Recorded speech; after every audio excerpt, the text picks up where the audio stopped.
திடீரென்று எனக்கு ஒரு ஞான உதயம் தோன்றியது. நான் விரும்பிய வெற்றியை கவர்ந்திழுக்கவும் அதை தக்க வைத்துக் கொள்ளவும் தேவையான ஒரு தனி மனிதனாக என்னை வளர்த்து கொள்ள நான் தவறியிருந்தேன் என்ற உண்மை பலாரென்று என் முகத்தில் அறைந்தது. நான் அடைய விரும்பியிருந்த வெற்றியின் நிலையை 10 என்று நிர்ணயித்து கொண்டால் என் தனிப்பட்ட வளர்ச்சியின் நிலை அப்போது 2 அல்லது 3ஐ தாண்டி இருக்காது. இது நம் எல்லோருக்குமே பொருந்தும் என்று நான் நினைக்கிறேன்.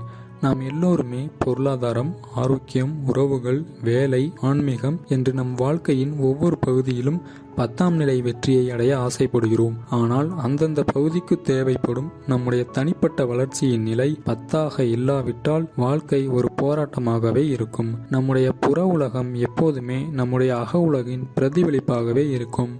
நம்முடைய வெற்றி எப்போதுமே நம்முடைய தனிப்பட்ட வளர்ச்சிக்கு ஏற்ற அளவிலேயே இருக்கும். தனிப்பட்ட வளர்ச்சியின் நிலையை உயர்த்தி கொள்ள நாம் தினமும் ஒரு குறிப்பிட்ட அளவு நேரத்தை அர்ப்பணித்துக் கொள்ளாவிட்டால் நாம் கனவு காணுகின்ற வெற்றி நமக்கு சாத்தியப்படாது.